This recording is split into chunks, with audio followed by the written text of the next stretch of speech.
Tonight on Joy News Prime, is your bowl of kenke shrinking in recent times, or do you spend extra for a bowl? Tonight, we're looking at the price of maize and its impact on the ordinary Ghanaian. For food and jobs, you can be now you on the thing. What I don't believe more. She I believe Jalani or Jala watch. Inflation. What na kuno kuno by inflation down. What na what inflation? And we bring when morning ya no one p denche. Your man.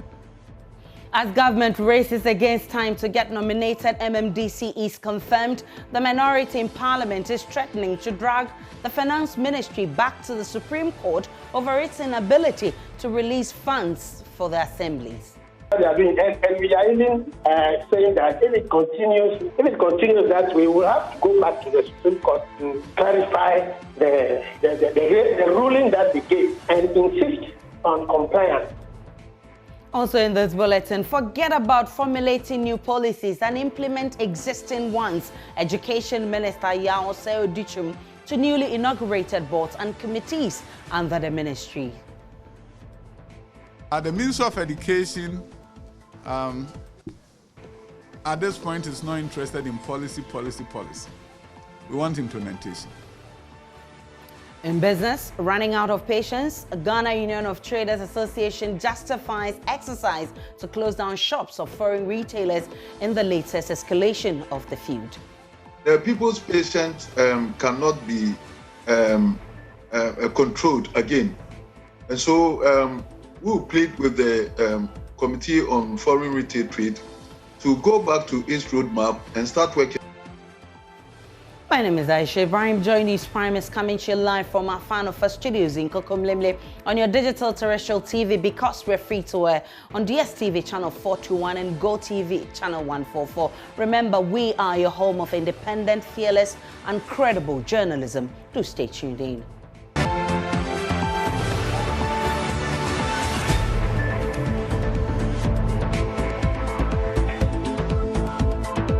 Many thanks for choosing us. Is your bowl of kenke shrinking in recent times, or do you spend extra for a bowl? Well, if it is, then it is because kenke sellers are complaining about the soaring price of maize. They complain that a bag of maize, which sold at 220 cedis last year, has increased to 350 and now selling at 500 cedis. The soaring price of maize has affected the price of kenke, causing consumers to lament. Jojo Kobina has more. Grace is preoccupied with thoughts of keeping her business afloat. Lately, she does a lot of calculations to balance her books, else her kenke business would collapse. Last year, she took a firm decision to shrink the size of her balls of kenke to be able to make profit and stay in business. She took that decision because the price of maize has been increasing at an alarming rate. I believe I'm 5.5. 5.5. First, I was 2.2. We are 2.7. Be an scobeto 5.5. Maybe I believe I share 1 pin. This means money for 2 bags of maize can only buy 1. Grace is therefore being compelled to make another decision, increasing the price of her kenke. I believe 5.5. No one can not even know about it. Size. Edale. La me you are commonly by Bashi. The buyer come here 2 city Benabole, Egalawa. She shell, near 4 city. Welcome again, you are by Bashi. Many other kenke vendors have made a similar decision, shrinking the size of the 1 cedi ball of kenke or increasing the price to 2 cedis. First, I come here 1 cedi, 15. Sibi ane 3 cedi, 2 cedi. No be ane ko teleketes pa encha yoyin. Ame yoyin ke jarawa. Me imbo body mami atoi. Because wo feni wo here odin komi. Be na ball me buen 2 cedi say. Imi ke we fe no ko ma ball 15. Je mo fia money banye ekwe mo ntawo 2. Na kan man tell me abeleni ho fe share e won na kebe mi mbonyomo e ko chuni no na kwesa no shika ni ko na oshika be no ele etobo efolo e woni mi in start 2 cedis. Me come pombo 3 cedi. The impact is being felt by consumers. Some complained they have been struggling with stagnant wages, yet are being financially squeezed by rising food prices. Then I get plenty for food and jobs. You can be now you on the thing. Well, I don't believe more. She I believe jalani yo jala wacho. Me inflation. What na kuno kuno by inflation down. What na mo aga inflation mo gbe mo ni ano ni won p denche. Ye man name. Ona wofa. First when you bu akunta ke enya wo taxi first short distance. Je 1 cedi I was taxi short distance. Then I short distance 2 cedi ke 3 cedi. No, but when inflation is high, it can never flop down. It can't be seen like how.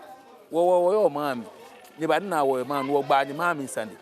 When be na come in ko boy, me na me come here 5,000 ale bi. Bi alo bi. Bi na bi ale bi. Ko first ko du mo shebe do won 1 cedi po amale wonu ke banku. Bi na won obi 1 cedi ale wonu ke banku po. O achakai. Oma phone ko 15 crown ka ke ku. They're the same size now. The same size. Because only shaker. Because you're the accordion or so you're the Utiaka. It's bad now in your room. You're feeling bad. It's very bad because the system is very hard and you're all struggling. You know, you can't buy KK last month 1 cedi. All of a sudden they've increased it to 1.5 to 2 cedis. It's very strange. So they have to do something about this. But kinky vendors maintain they do not have any other choice but to increase the price of kinky.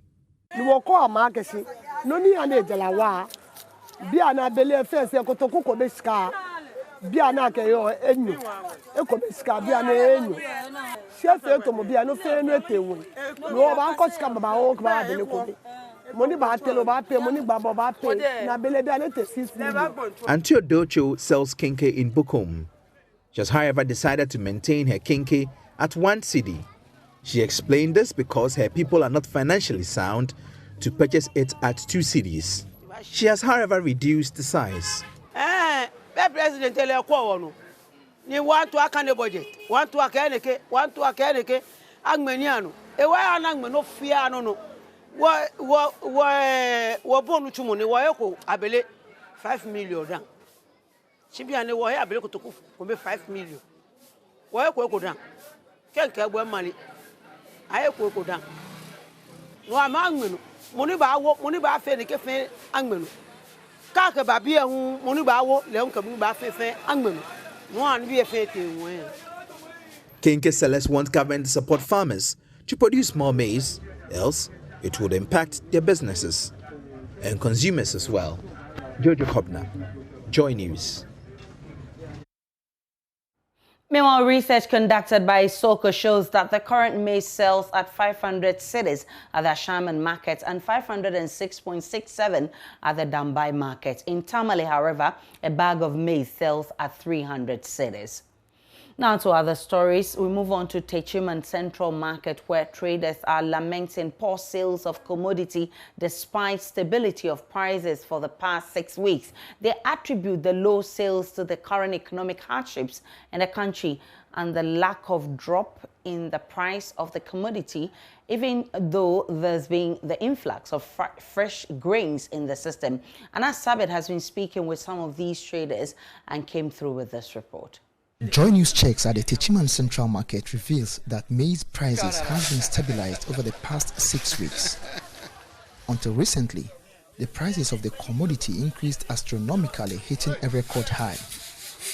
Surprisingly, the prices have seen some stability for some weeks now, but traders here say there are no or fewer buyers in the system. 1 month, 2 weeks. The prices has been stable for about 1 month, 2 weeks now, and this is because of the new maize, so the old ones are not being bought. Ibrahim Babangida shares with us the price per bag at the maize market. Oh, se say me no wote word ya ka say dey metima kire wa no price. They say ne wo ho na edi kan no ye wa aburu kokko. Ene ye wo fufuo. Na You know, we have the yellow corn and the white corn.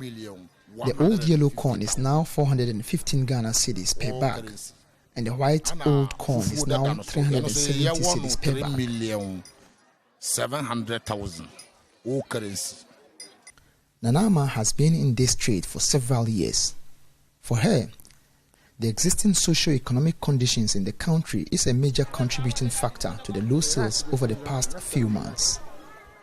Now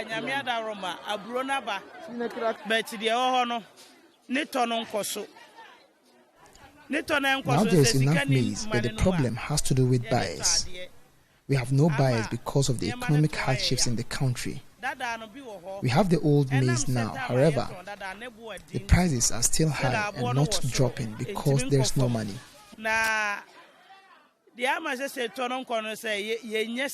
She appeals to government to support traders with soft loans to aid their various businesses. We are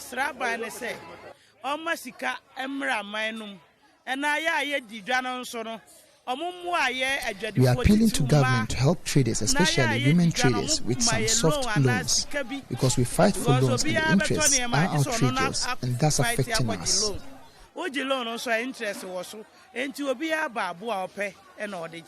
The introduction of new harvests, according to these traders, should have led to a decline in the prices. However, the incessant rains is affecting the drying of the commodity, and farmers would have to rely on maize machines, which comes at a cost, thereby affecting the prices of the commodity. The new harvests are going waste because of the rains. So that is pressurizing the farmers to harvest their maize, and the drying cost is currently a problem. The dry costs are high because of electricity bills. I have clients in Accra right now who need supply, but I can't supply them due to the drying costs. These traders here are, however, appealing to authorities to introduce maize drying firms that will support local farmers dry their grains at subsidized costs. I think the government can come to our aid by establishing some drying firms so that farmers who have large number of maize can run to, so their produce will not go waste. Let's look at areas that have large maize farms and then help them with drying firms.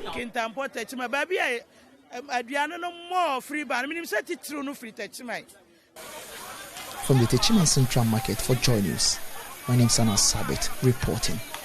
Back here in Accra, Minister for Food and Agriculture, Dr. Owusu Akoto, has dismissed reports indicating that the country is currently experiencing a food shortage. Interacting with Evans Mensah on Joy News' PM Express, the minister argued that what several players in the agri sector have bemoaned is low stock and cannot be described as food shortage. It is not unusual. You always find around this time when farmers begin planting, that's when stocks of grains are their lowest and prices go up. And you can look at the statistics. We are the ones who compile these statistics over all these years. You can come and look at our books. It's very clear that it's a cyclical. Every year at around this time is the highest. So it's factor to say, as we speak, there is some shortage. Not shortage. I wouldn't call shortage. Shortage of what? You have to define what is short. The stocks are low, prices are very high because stocks are low. Stocks are low is shortage, is it not? No, it's not shortage. I wouldn't call it shortage. What is shortage? When shortage is when human beings, in spite of what money you carry, you can't get food to buy. That's shortage. There is short supply of what we normally no, but have no, that's what I'm saying. That's seasonal. If you say shortage, all these countries are now coming to Ghana to pick their grains. Why? Because there is shortage in their countries. That's why they have to go elsewhere. In Ghana, we are exporting. So there cannot be shortage. You cannot deny yourself food and sell your food when you will go hungry. So that's evidence enough. And we have the statistics to show. There's exports of 19 different 19 different crops that we exported, 130,000 metric tons in 2019, where we have the full year. We are compiling for 2020, of course, 2021. the jury is still out. But it cannot be shortage. Let's talk about education now. And the minister says forget about formulating new policies and implement existing ones. That's Dr.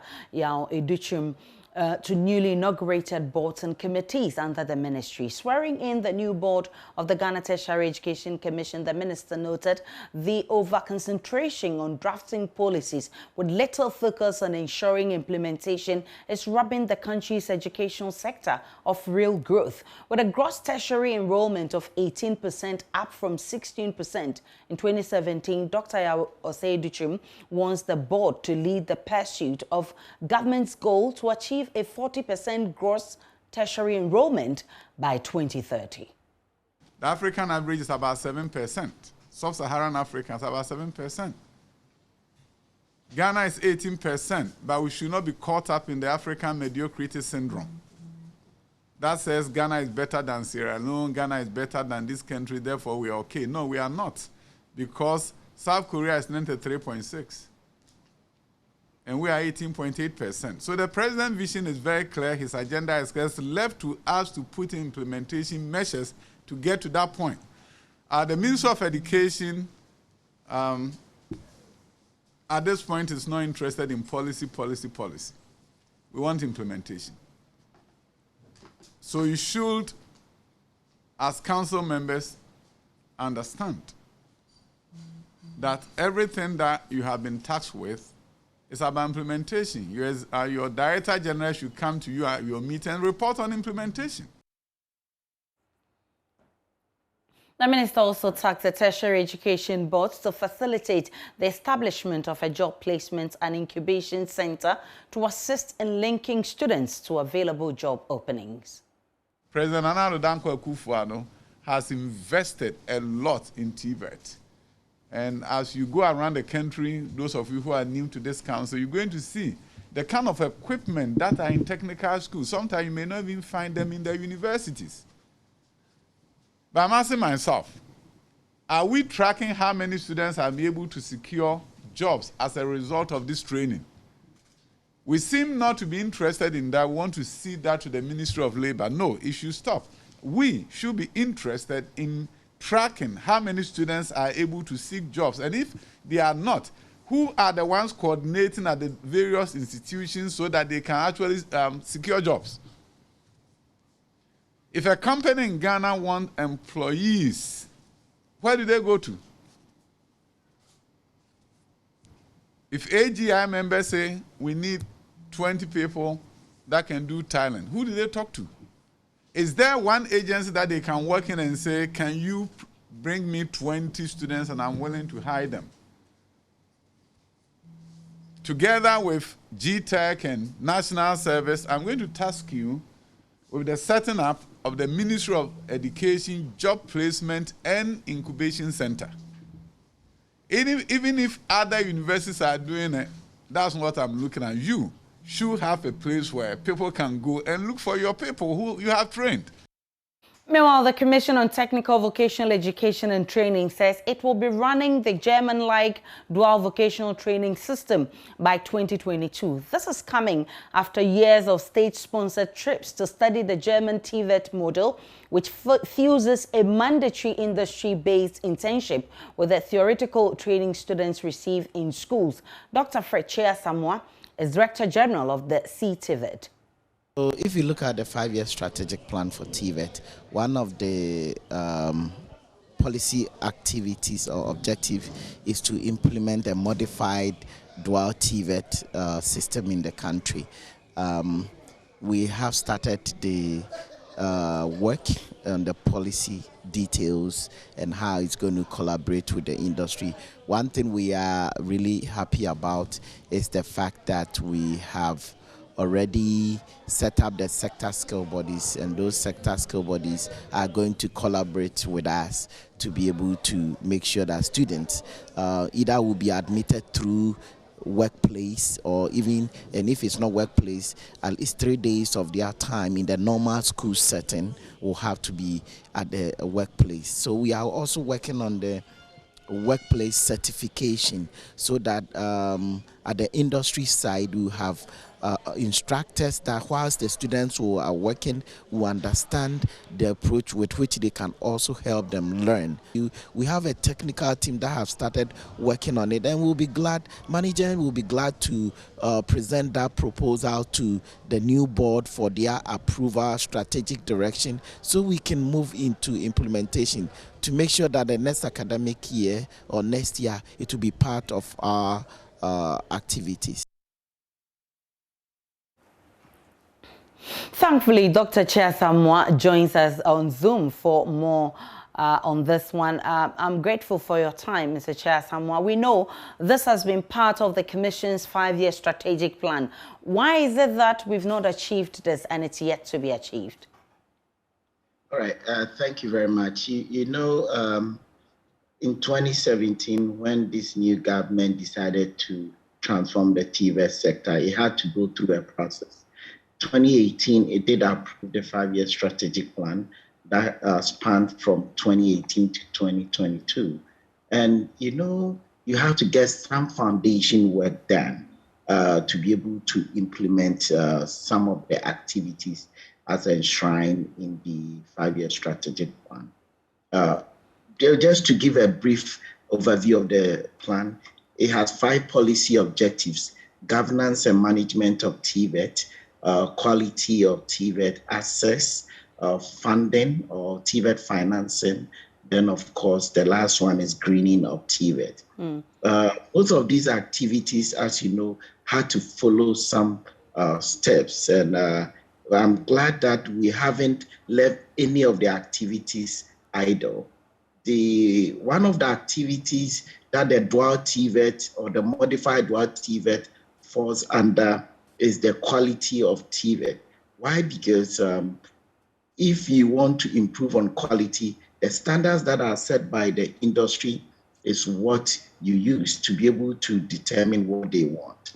And as such, we needed to set up some bodies like the sector skill bodies, which the minister did talked about, which have already been set up.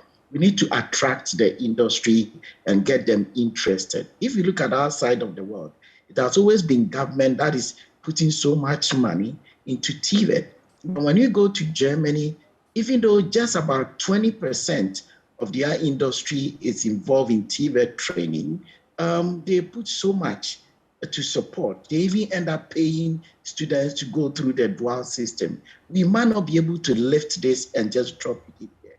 And we are excited that we are moving next to the implementation. The commission, which is made up of the former or SY, CODVET, and NAPTIS, has gone through this process, and the team that is working on it includes the commission, and we still have some team members from Germany that we are collaborating with. We also, go ahead. No, you're still on the floor. Go ahead. And so we're also not going to start just across board. We have to look at the industries that can have the enabling environment for us to be able to get students in there. We also need to set up other activities, because the workplace, not anybody that is doing work can transfer skills. So you also need to be able to have some certification or some capacity building for the industries that are going to be involved. We also have to look at the funding for this. How prepared is the industry ready to put in something to support government? We have companies like Siemens or BMW or Toyota that when you go to Germany, they do go through the dual system. They pay students enough that they can even use some to pay for their accommodation whilst going through the training for 3 years. How do we get it here to be able to be accepted by the industry so that they can support government? What has been the response so far? What has been the response from industry so far? Not bad, but let me just, I'll be glad to just let you know the sectors that we are seeking to pilot, which will be the tourism and hospitality sector, the automotive sector, construction, Then, of course, apparel and industry. And we are going to begin this with 4 regions. And obviously, we will also start within the capitals of the various regions, whereby we can have the industry being part of the process. It's a good approach because it takes about 2 to 3 years for one to go through what we call the National Certificate 1 and National Certificate 2 on our National TVET qualification framework. If a student is able to spend about 3 years of their life with the company and the school, they get to understand the culture of the company.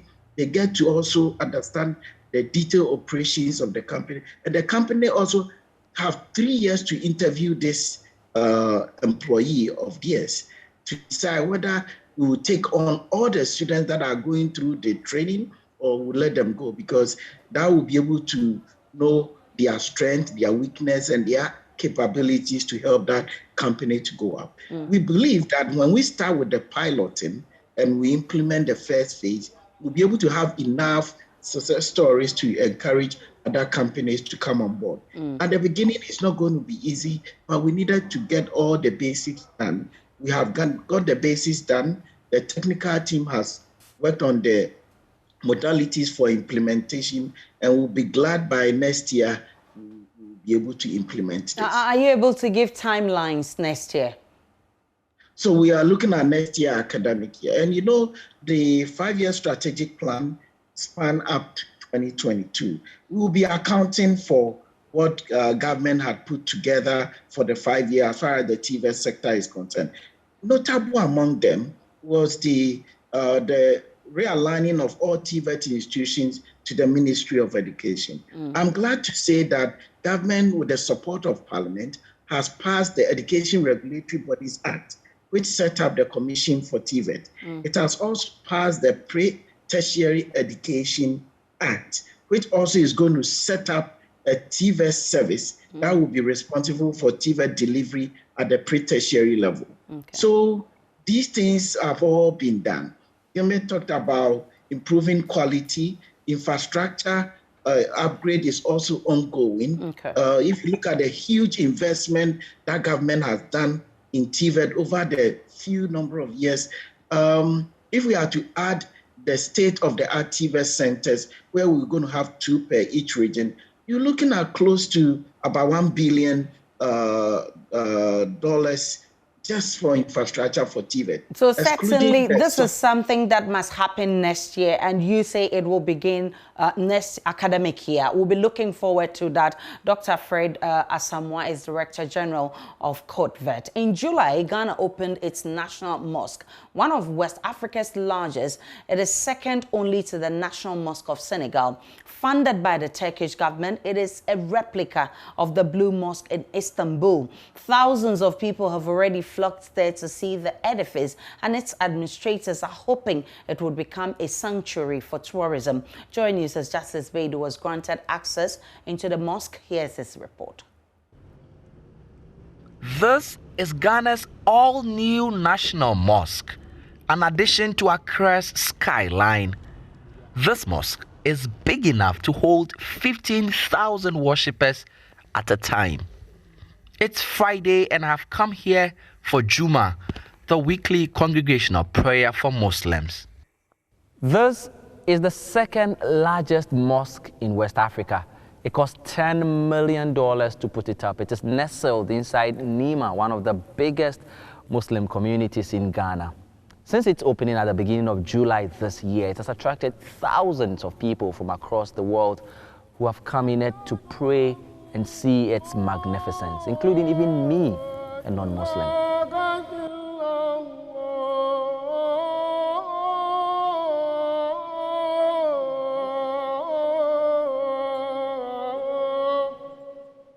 National Chief Imam Sheikh Nuhu Sharbutu is leading the prayer today.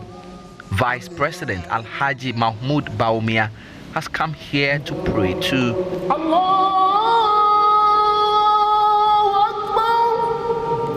The interior of the building is decorated with hand-drawn calligraphy of Quran verses.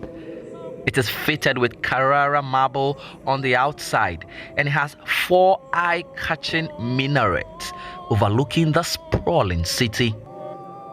This is my first time coming here. I've been seeing the pictures around and then people telling me about here, but I've not been here before. So today actually being my first time. So nice. The place is very, very beautiful. It's very beautiful. Then the wardens, like, they are welcoming. They are so, like, cool. They talk to you nicely with respect. Yeah, the place is actually nice. It's very nice, comfortable. Yeah. I feel very honored, like praying here in a national mosque. Yeah, I really feel honored and I feel different. Yeah, I feel different right now. It's a symbol for unity. It's a coming together of Muslims here as one. This mosque was built with money from Turkey. It has a school, offices, and libraries. It is managed by a Ghanaian team of volunteers selected from the Muslim community. Alhaji Yusuf Mahmudu Yaro speaks for them. In the 80s, we used to have a mosque at Accra, the Rollins Park. It was demolished, and this is the replacement of the land. It's about 4 acres. So this place is a place that we are going to come together. There's not going to be any bad activities. It's pure Islamic and humanitarian that we can help each other. The Muslim community make up around 20% of the total population of the country. This mosque, now a symbol of togetherness for the community in the words of those who have been here, hopefully will be a home that would welcome Muslims in prayer and a center for tourism for those far and near. Justice Baidu, Joy News, Accra. If you haven't been there, you need to go see for yourself. So still to come in this bulletin, as government races against time to get nominated, MDC is confirmed the minority in parliament is threatening to drag the finance ministry back to the Supreme Court over its inability to release funds to the assemblies. And we are even saying that if it continues that way, we'll have to go back to the Supreme Court to clarify the ruling that they gave and insist on compliance. Coming up in business, running out of patience, Ghana Union of Traders Association justifies exercise to close down shops of foreign retailers in the latest escalation of the feud. The people's patience cannot be controlled again. And so we'll plead with the Committee on Foreign Retail Trade to go back to its roadmap and start working. More in business shortly. Yeah, welcome to Business. I'm Charles Aite. The Ghana Union of Traders Association, GUTA, says it has run out of patience, hence the decision to close down shops of foreign retailers. Recently, the Ministry of Trade and Industry put together a committee on foreign retail trade to address issues bordering the foreigners trading in the country's retail space, as well as allocation of concessions to both local and foreign traders. Speaking of the marketplace, President of the Union, Dr. Joseph Obeng, said the committee must, as a matter of urgency, reconvene since the concessions allocated to these foreign traders were rejected. I think that earlier the Foreign Trade Committee start working, the better. Because as you can see what happened at Koforidua and Ashama, Tema, and everywhere, the people's patience cannot be controlled again.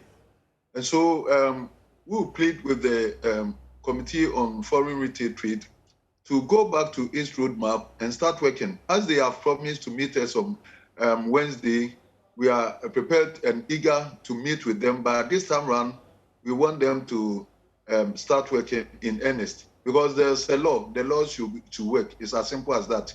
We try to give concession, and then the people that we are giving this concession have rejected it. And then the people cannot wait because our markets are being taken over. It's as simple as that.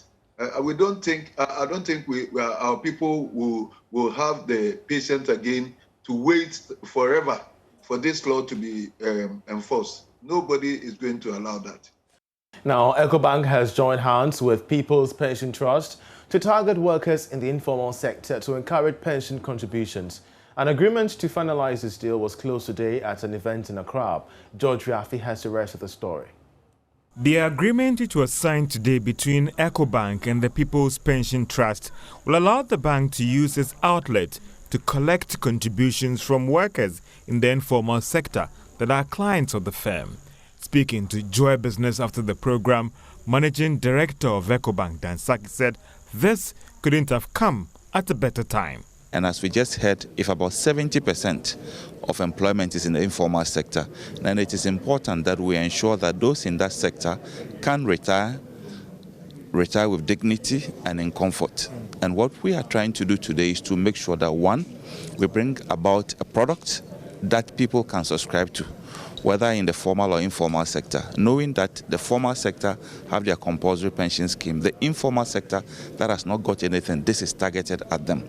We want to make sure that wherever you are, whatever you do, you should be able to make a monthly contribution, weekly, daily, depending on the frequency of your revenues that you earn. On his part, Chief Executive of People's Pension Trust, Sakib Nazre, noted that the agreement shows that there's still a lot that can be done in the informal sector.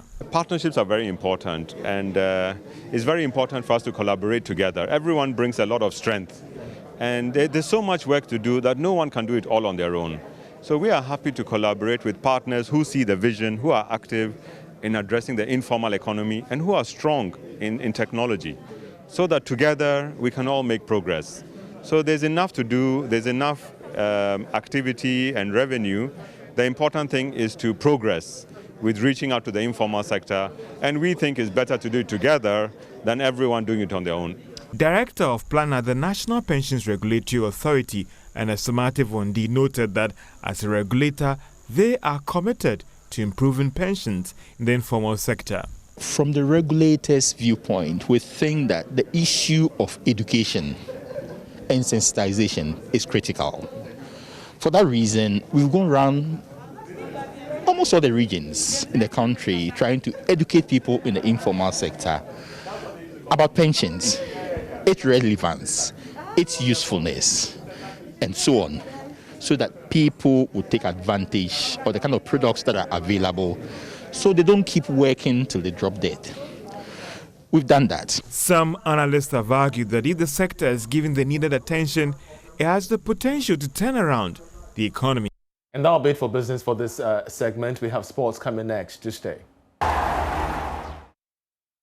And you're still watching Joy News Prime Time to bring you sport. I am Hans Mensah Andor. The Ministry of Youth and Sport has denied reports. It has approved the appointment of Serbian coach Milovan Rajvac as the next head coach of the Black Stars following the dismissal of Siki Akono.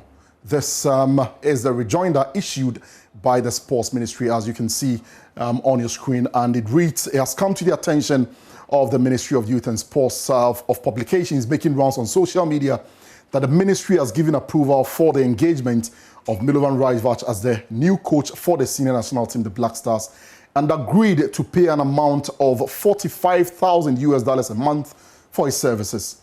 Much as the ministry is aware of the process of engaging a new coach for the Black Stars by the GFA, the process has not been brought to the attention of the ministry.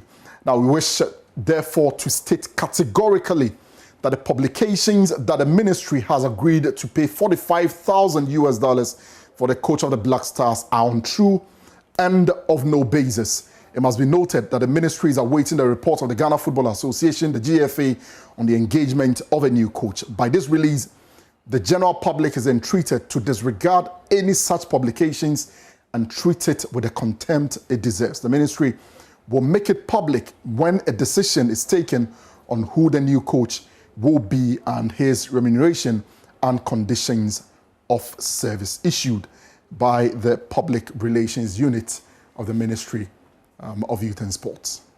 Now, 10 players of Ashanti Gold Sporting Club have been charged by the Ghana Football Association for playing a match of convenience. The players have been charged for facilitating and participating in the playing of a fixed match in the Ghana Premier League Week 34 match between Ashanti Gold and Inter-Allies FC in July. There is more in this report. According to the GFA prosecutor, the players violated Article 34(5)(a) of the GFA Premier League regulations. The players have been charged for facilitating and participating in the playing of a fixed match or a match of convenience during the 2020-21 Ghana Premier League with 34 match between Ashanti Gold SC and Inter-Allies FC at the Lenclay Stadium on July 17. The players who have been served with charge sheets include Amos Ade, Amos Kofi Nkrumah, Da Costa Mpim, Emmanuel Owusu, Frank Akoto, and Mohamed Bailu. Others are Solomon Efie, Stephen Owusu Banahene, Moses Kwame, and Eric Eso. They are expected to submit their statements of defense to the charges on or before Monday, September 27, after which the GFA Disciplinary Committee will adjudicate their cases. And as set for this installment, there is more sports later in the bulletin.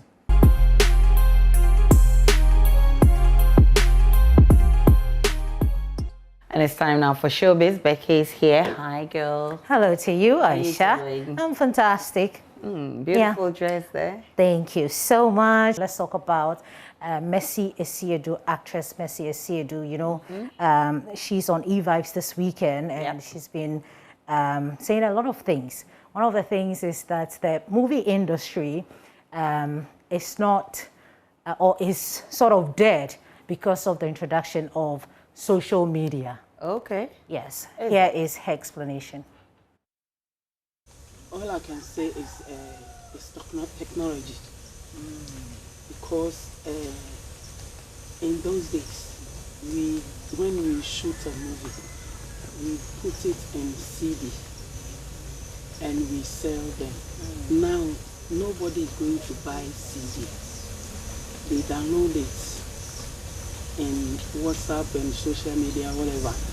So we are now finding a solution for that problem. We want to know how and why we can do the work on the social media. That's the problem.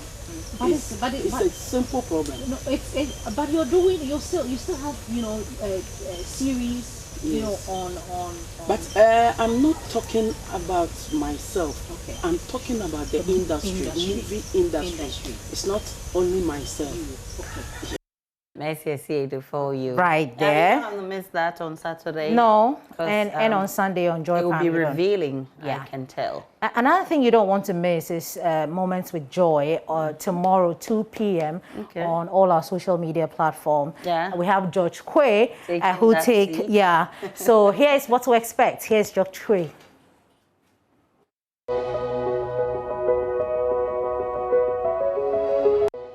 This Friday, 2 p.m., you get to meet me, the one and only GQ, on Moments with Joy. Tune in on social media, Facebook. Let's lock down. Let's get to know who this man is. Trust me, it's going to be one fun show. Moments with Joy is going to be me, GQ, right here on social media. Facebook, to be specific. You're going to love it. Trust me. You got any question in mind? Just save it for this Friday, 2 p.m. It's going to be fun. So make sure you join us Fridays, 2 p.m. Moments with Joy on Joy Entertainment GH. That's on our Facebook channel only. We'll see you there.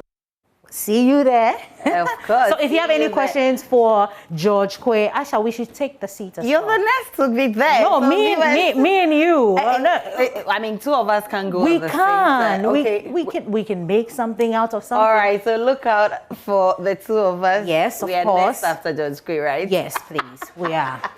Thanks so much for bringing us Showbiz.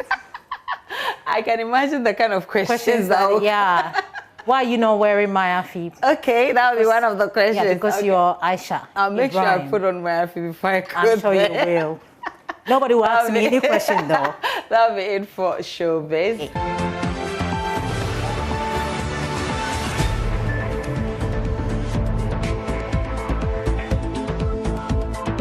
Welcome back to Joy News Prime. To the rest of our stories, it is imagined that the various assemblies across the country have been starved of resources since the fourth quarter of 2020. This is because the statutory funds have not been released to the local assemblies. Already, this situation appears to be stalling development at the basic level, defeating the purpose of decentralization. Head of our research desk, Raymond Aqua, has more in the following report. The Constitution of Ghana requires that government is intentional in providing the necessary resources to local authorities.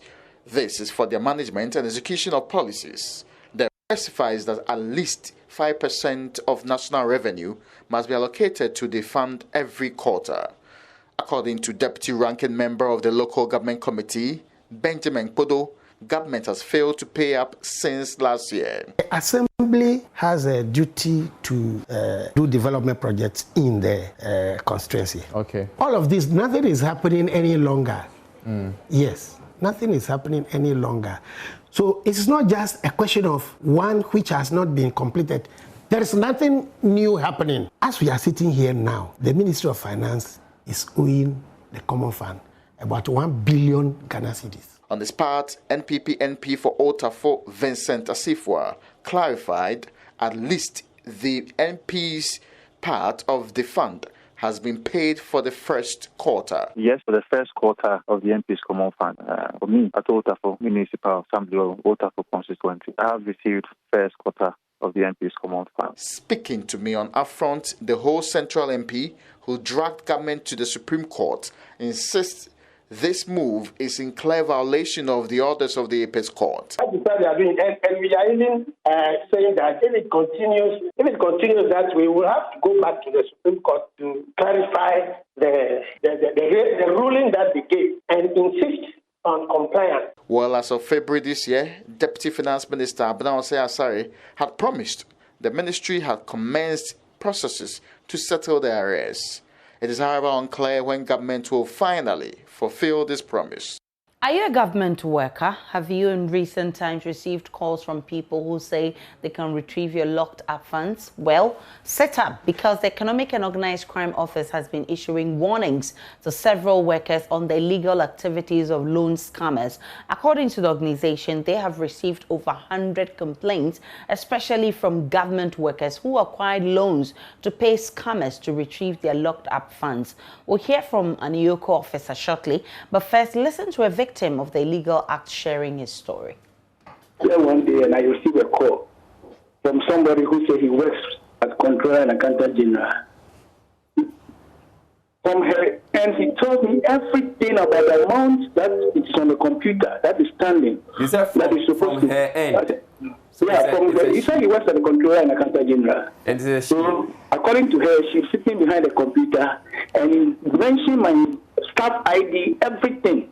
Which shows that, yeah, it's me that he's talking about. I was shocked when he even gave me my staff ID.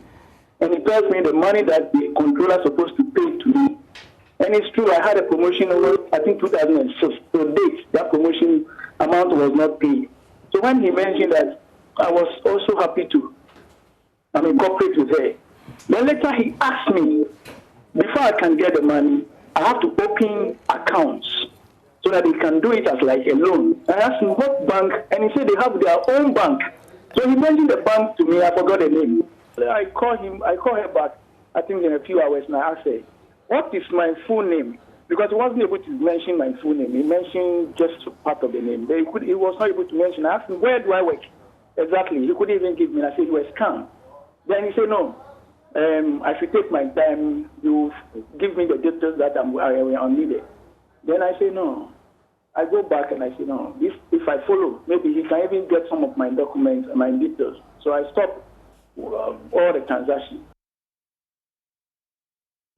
Let's now hear from DSO Thomas Waterjo, who giving details of the tactics of these scammers on the AM show today. Also gave details of how people go about this. Now, we've identified two modes of operation of these scammers. These are what we call the lockup funds scam and the personal details scam.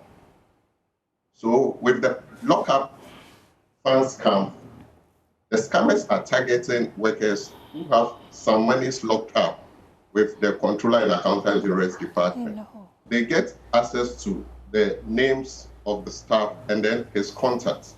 So once they get this contact, they place a call to the government worker, introducing themselves as a worker of controller. He then informs the government worker or the would-be victim that he can help him retrieve his lockup funds as controller.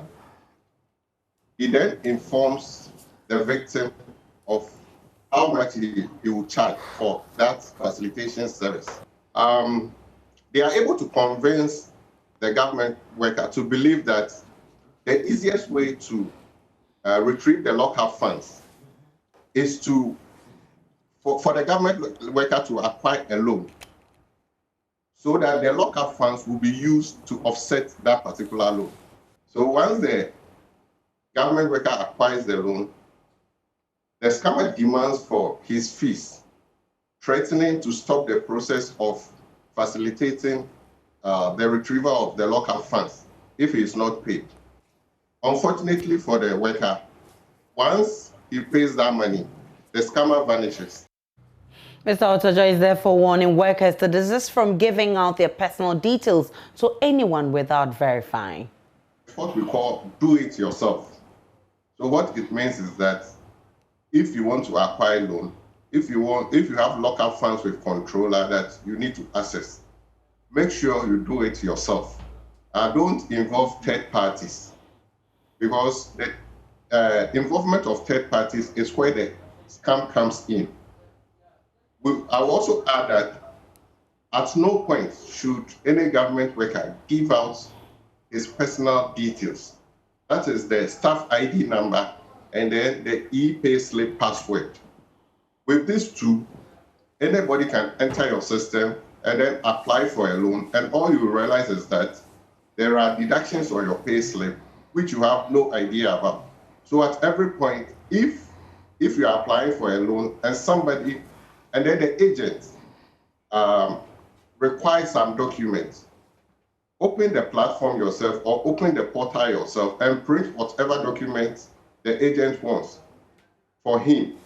Don't give your password details to. Some aggrieved youth of La are calling on the Ghana Armed Forces to bring the Chief of Air Staff Frank Hansen and Squadron Leader John William to order based on claims of military brutality. According to the group, a land belonging to one Adolphe J has been encroached on by these two men, even after Mr. J obtained a court ruling against them. Briefing the press on Wednesday, the group claimed the two resorted to violence as they hired land guards alleged to be under military protection to force the landowner as well as a group of youth from La who were there to protect him off the property with live ammunition. Ni Odokwe Adokwe Tete speaks on behalf of the group. On the 1st of September 2021, a group of young men from La with interest in the area went to the said land to prevent the land guards from the illegal annexation of that land. Frank Hansen's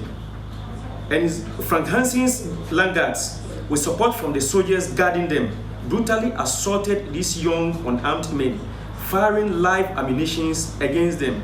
Unfortunately, no one was hurt.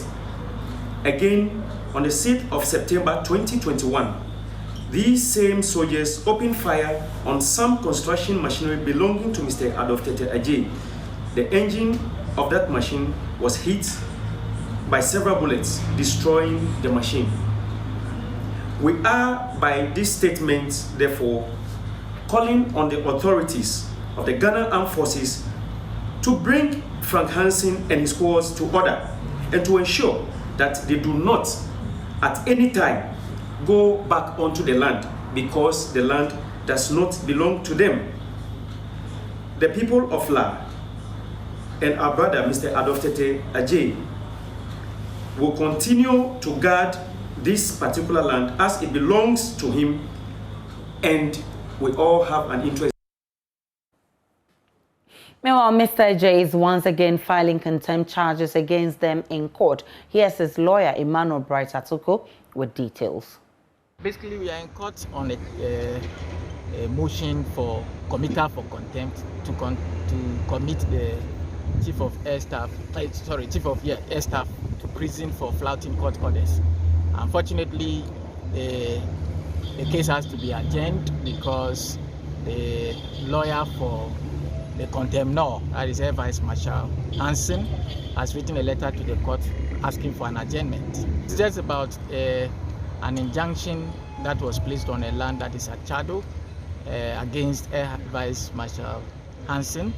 And unfortunately, contrary to the orders of the court, he has gone on and entered the land, which he has been restrained not to enter. He entered with soldiers and all that, and which we deem as constituting a violation of the orders of the court, and that in actual fact is contempt of court, and for which reason we have to come back to court. Director of Logistics at the Ghana National Fire Service, DCFO Heron Boache, has appealed for the construction of fire stations in all districts in the Ashanti region. The region currently has 23 fire stations and 5 fire posts, which she describes as woefully inadequate and affects response time to fire emergencies. DCFO Boache made the appeal at the inauguration of a 7-unit accommodation for the Ejura Fire Station in the Ashanti region. The 7-unit accommodation apartment was built by the Ejura Traditional Council. Na me call fire service for akache ko hu so ma sitrem no enkoye mame ti meneme mame na na kweti wo ye oba pan ohima wokrom ha sei ne mpanyimfo no kasa se no e kwan bia so se hwe na ye boa na ye pe dan bi esi ho maye. Permit me to offer the sincerest of gratitude on behalf of the Chief Officer and the Regional Commander to Burma Osei Hidie the second for this accommodation facility. The Ejura Fire Station was commissioned on September 15, 1992 to provide safety cover in the Ejura Secretary Dumasi municipality and its environs. The station has been extremely effective. The region has so far recorded a total of 787 fire outbreaks. Comparatively, we recorded 936 fire outbreaks during the same period last year. This represents an approximately drop of 16%. This drop can be attributed to the careful planned strategic fire safety intensification program championed by the command.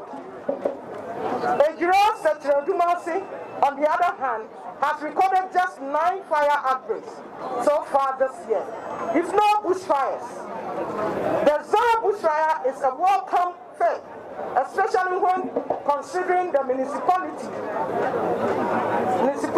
importance, one of the government's flagship programs that's planting for food and jobs.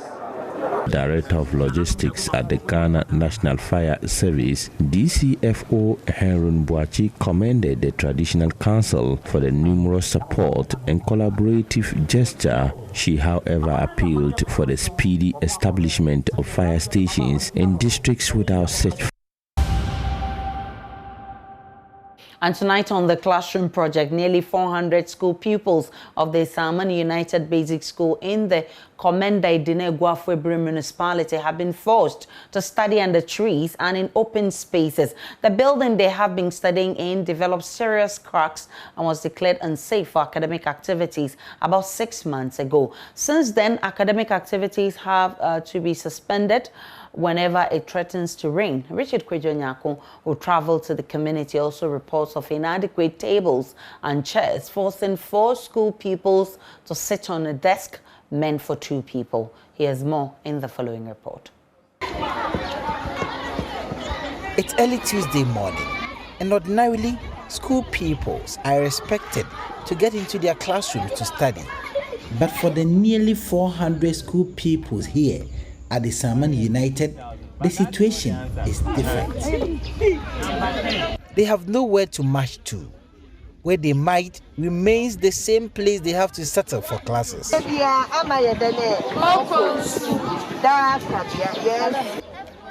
The students and teachers are in class, in the open space and under trees, competing with sounds of academic activities from adjoining classes held in the same open space. It's in a class you see that we were in the classroom one day and suddenly we heard a sound from the building. We started running away and then we saw cracks all over. John Yorson is a class 5 pupil. His colleague, Stefan Ama Teria, feels disillusioned.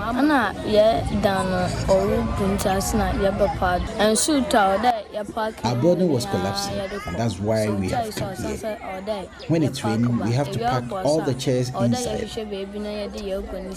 It is not only the vagaries of the weather they are exposed to that are their concern, but inadequate tables and chairs.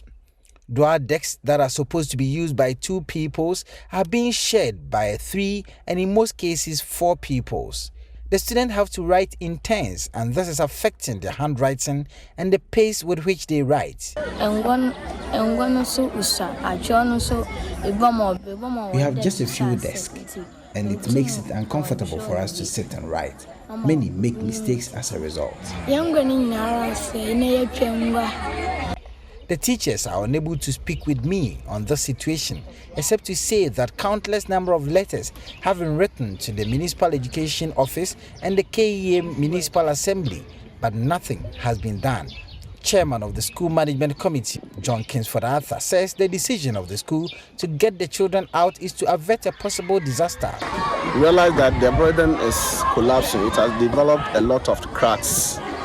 And you can see that even the roof, even the wood used to roof the thing, they are all coming down. So realizing this situation, we decided that no, we can't keep these children in this dilapidated structure, but we don't know what will going to happen next. So we decided to bring them out to sit under these trees. There are ants on the trees, and these ants will be falling on them. They are suffering from dust and all that, which is not good for teaching and learning.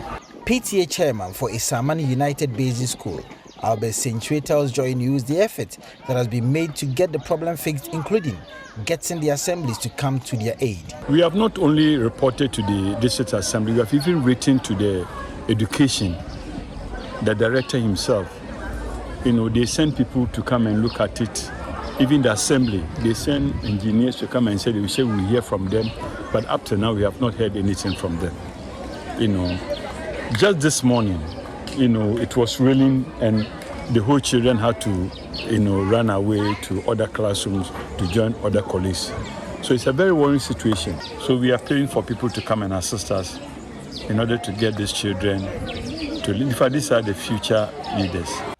The KEA Municipal Education Directorate, when contacted, indicated they were aware of the situation and have notified the KEA Municipal Assembly about the predicament of the school. Until the Assembly intervenes, the students and teachers would continue to be at the mercy of the weather. Reporting for Joy News, Richard Kojonya Akon, Isamani United Basic School. For all your assistance, send your donations to 05930 38832, 05930 Joy FM, or to the Access Bank account number 00901010549191 at the Castle Road branch. The branch code is 009 and the Swift code is ABNGGHAC. You may also reach us at our front desk for further inquiries on the number 030-221-6540. That's 030-221-6540. The Classroom Project, promoting social justice through philanthropy.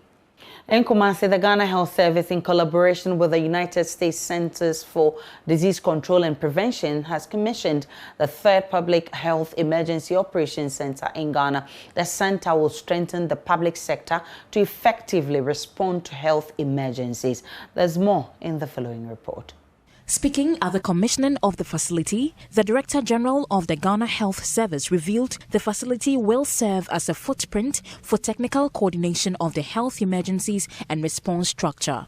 Dr. Patrick Kumabwaje says the health center will also serve as a source of event-specific data which can be analyzed for evidence-based decision-making. The Regional Public Health Operations Centers, Emergency Operations Center will provide real-time data from our districts and communities to support the quick decision-making at the regional and national levels. Like I said, this is the third Regional Public Health Emergency Operations Center set up by the enhanced strategies to protect and improve health security in Ghana. International health regulation requires all countries to strengthen and maintain their capacity to respond promptly and effectively to public health diseases and emergencies. Ashanti Regional Minister Simon Osei-Mensah urged management of the facility to maintain the newly commissioned center. But I'm urging those who will be operating the facility to take good care of them, keep the facility well, and practice best maintenance culture so that we can have the benefit of this facility for a long time. The Emergency Operations Center is part of the U.S. government support project to Ghana's disease surveillance and response infrastructure. The U.S. ambassador to Ghana, Stephanie Sullivan, commended the Ghana Health Service for the collaboration with the U.S. government. The U.S.-Ghana bilateral partnership has grown stronger through sharing technical expertise and improving critical infrastructure that has allowed Ghana to rapidly respond to COVID-19, control the pandemic, and save lives. I would like to commend the Ashanti Regional Minister and the Ghana Health Service Regional Health Directorate for their vision and leadership, as well as Noguchi and the Korean International Cooperation Agency for their continued collaboration. Anita Sewa Ajuga's report read to you.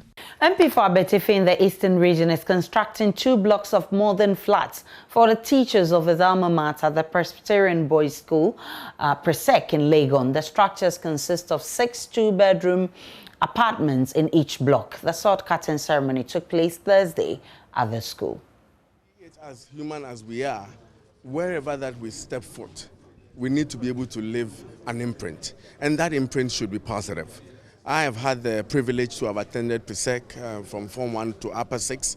Largely what I have become, the Christian training that was imbibed in me, has made me who I am today, if anything at all, in the position that I am able to give back to the institution. And therefore I feel that the clarion call by the institution that out of the 180 teachers that teach a 4,000 population plus students, only about 30 of them live on campus, which is actually very terrible. The clarion call by the Global Association of All Students that we should step in and put in more accommodation for teachers. I'm only heeding to the call in conformity with my personal ambition to leave a positive mark wherever I've stepped foot. The focus has been on building accommodation for students and building classrooms. I believe that, and in support of what they have said, there has to be a commensurate build-up of staff accommodation, and that I am not aware that is being done. I may be wrong, but I believe that there has to be a policy and a clear narrative that if so many classrooms or student accommodation is being built, then there has to be a corresponding staff accommodation, especially for the boarding schools. And I am going to team up with policymakers. I'm going to raise my voice on this matter to ensure that it is part of the narrative, it is part of policy, if not already, because I don't really have much information on that. But if it is not part of policy, I'm going to raise my voice on that matter, team up with the members of parliament that are from this institution. And I believe that all members of parliament belong to one institution in this country or the other. We're going to come up, be one voice, and change the policy, if not, or if there's no policy to that effect, to make sure that there's a commensurate build-up of staff accommodation whenever classrooms and student accommodation is being developed. We take a break on Joy News Prime and make way for the second part of business and sport. Welcome to business. Ghana will soon have a fertilizer manufacturing plant for local production to meet demands of farmers. Now, this was revealed by the head of results delivery at the office of the president, Nana Sewa Amwako. According to her, discussions are ongoing to establish a plant to support the National Fertilizer Subsidy Program, as well as to reduce shortage in the market. She spoke at the launch of the Visualizing Insights on Fertilizer for African Agriculture Ghanaian Dashboard. Head of results delivery at the office of the president, Nana Sewa Amwako, says the looming fertilizer shortage is a global issue which government seeks to address with both short-term and long-term plans. For the short-term plan, she indicated that government intends to partner international brands for continuous supply, whilst for the long term, she disclosed that a fertilizer manufacturing plant will soon be established. The looming shortage of the fertilizer is a global issue. It is actually exacerbated by the current COVID crisis. There are both short-term and long-term plans that the government is putting in place for these. Short-term plans would be how we can still collaborate with international stakeholders to still make fertilizers available. That one, I know the Honorable Minister of Agriculture and his team are working very, very effectively on that. For the long-term plans, I would say that is where the Ghana Fertilizer Expansion Program comes in. As I speak now, since 2018, we have a team that has been working very tirelessly, developing all kinds of feasibility studies and other studies, selecting the site location to develop a fertilizer manufacturing plant using our local natural gas. And of course, this plant will be part of the newly created petroleum hub that has been created. Meanwhile, Director of Crop Services at the Ministry of Food and Agriculture, Seth Osei Akuto, says the ministry is setting up a team to educate farmers on the use of organic fertilizers. According to him, this will be a great alternative to sustained production of fertilizers. Alternatively, we also have organic fertilizers. The organic fertilizers, we have different forms. We have the liquid forms, you have the compost forms, and then you have the granular forms. And some of these organic fertilizers are manufactured locally. So you also fall on that. But you also recognize that there's a challenge with the use of organic fertilizers. That is where, as a ministry, we need to come out with a program. Alternatively, in case the inorganic fertilizers become so challenging that the suppliers cannot afford to supply the quantities needed, you fall on the organic fertilizers which are produced locally. And we need to be able to set up a team to educate the farmers the use of these organic fertilizers and the way they are also going to help us to increase productivity levels. The Visualizing Insights on Fertilizer for African Agriculture Dashboard is a website designed to address the use of fertilizer data in Ghana, Nigeria, and Kenya. Now, cocoa farmers in the Western North region are claiming unfair implementation of the cocoa rehabilitation program spearheaded by the Ghana Cocoa Board. Though several cocoa trees have been cut down for the program, replanting is yet to start after several months. Ahead of the new cocoa season, the Ghana Agricultural and Rural Development Journalists Association visited the Seshibekwa Cocoa District to deliberate on the issue and more. Emmanuel Ose has details in this report. The Cocoa Board introduced the cocoa rehabilitation program after the government identified that the majority of cocoa-producing trees in the country are over 30 years old. Overaged trees were felled to pave way for the new improved ones, as well as to be able to resist the swollen shoot disease. However, its effective implementation has become a major concern to affected farmers, as some of their crops have begun stunting. These are revealed during an open forum in Penacrom, Nchenchenso, Daboase, and Esha communities in the Western North region.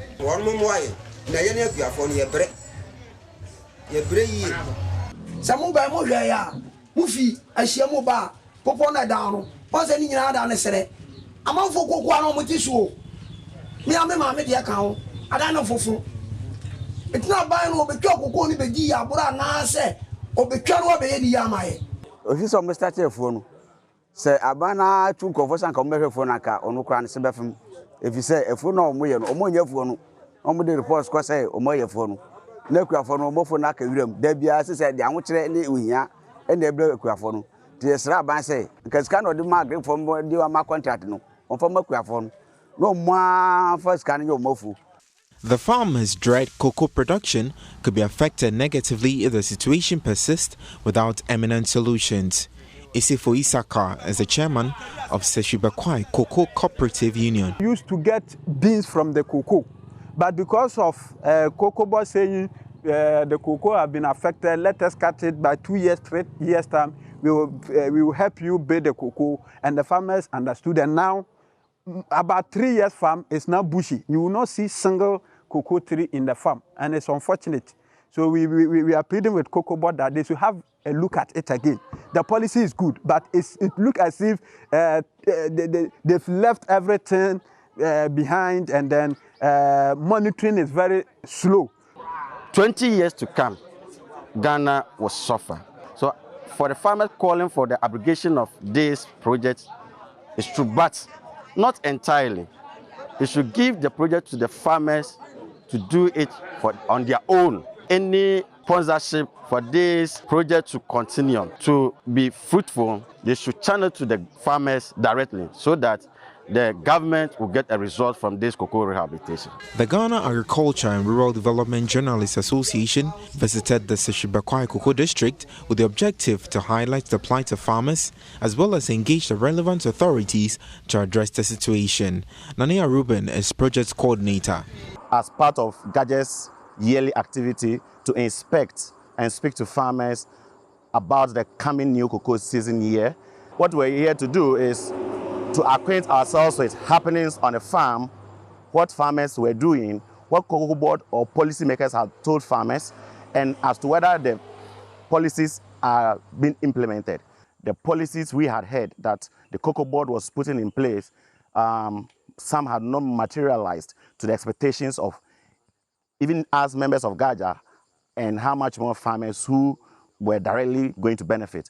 Meanwhile, farmers in the Seshibakwai area are appealing to the government to expand the cocoa scholarship schemes as well as fix their deplorable roads. Reporting for Joy News, Emmanuel Osei.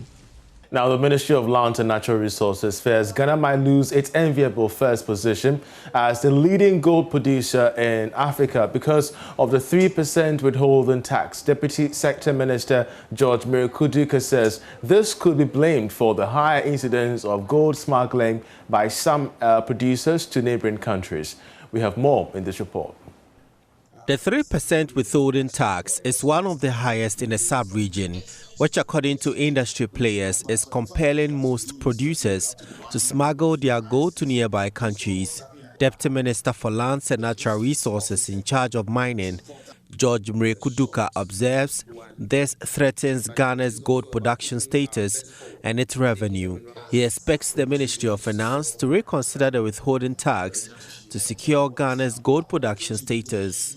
Ghana is the leading producer of gold in Africa since 2018 and 6th in the world, with an average production of 4.2 million ounces over the lead period.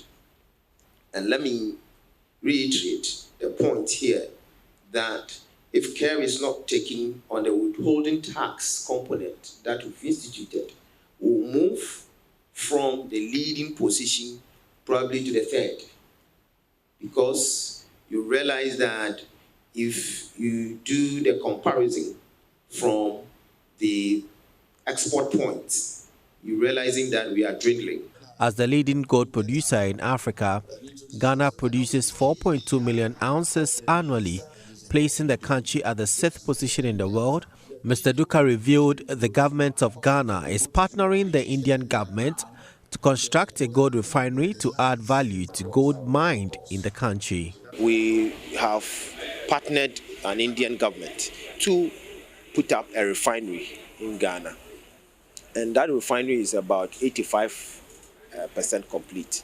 By November, we should start operating. If we start refining gold in the country, then obviously to put more, value on the gold that we sell. The Deputy Minister was speaking at a workshop on digitization of licensing of small-scale mining in Kumasi. It brought together both regional and district officers of the Minerals Commission.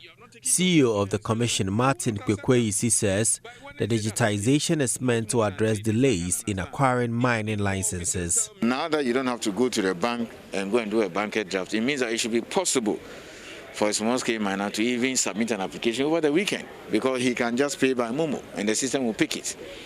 So with this maximum, maybe a week or less, we should be able to process an application for it to go to the ministry. The initiative forms part of mandate of the Minerals Commission to complement the work of the Ministry of Lands and Natural Resources. Prince Apia reporting. And that'll be it for business, but we'll leave you with a summary of international business stories, after which we have sports. Do stay.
Many thanks for joining me. Head coach of Kumasi Asante Kotoko, Prosper Nate Ogum, is happy with the commitment he has seen from his players so far and strongly believes the Porcupines will end the season with a trophy. The 43-year-old who guided Wafa to third place in the last Ghana Premier League season has pledged to make the Porcupine Warriors a force in the upcoming campaign.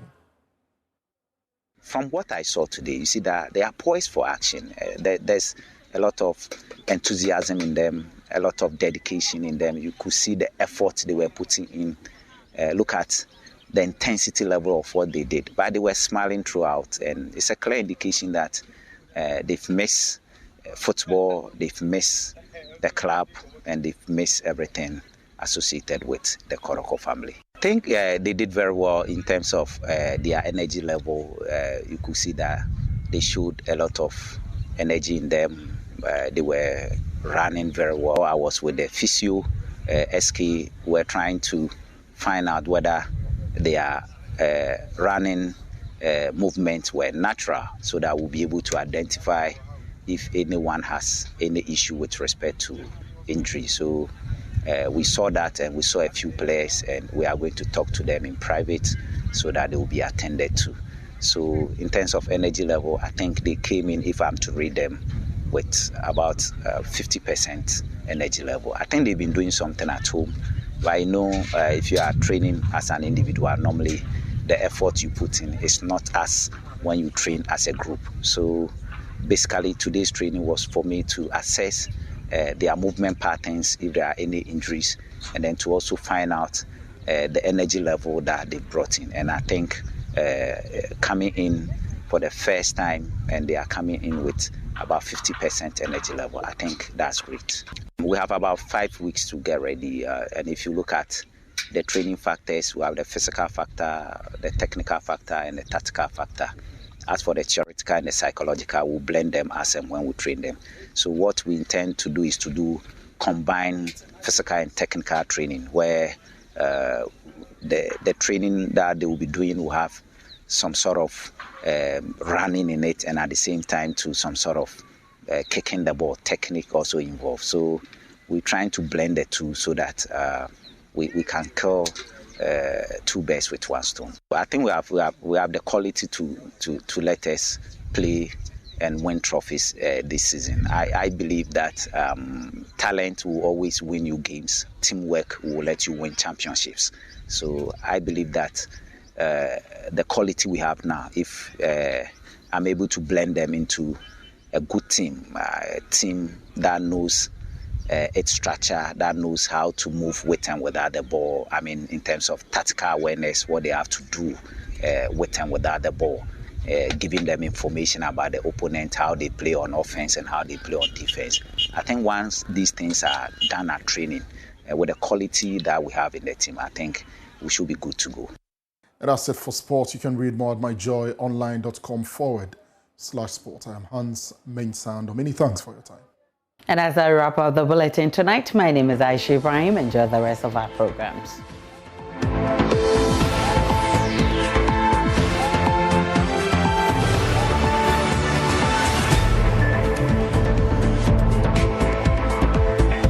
Hello, my name is Evans Mensah, and you can relive all the fun and excitement on Top Story, Newsnight, and of course, Ghana Connect via podcast. All you need to do is to log on to myjoyonline/podcast. Search for your favorite show and relive the moment.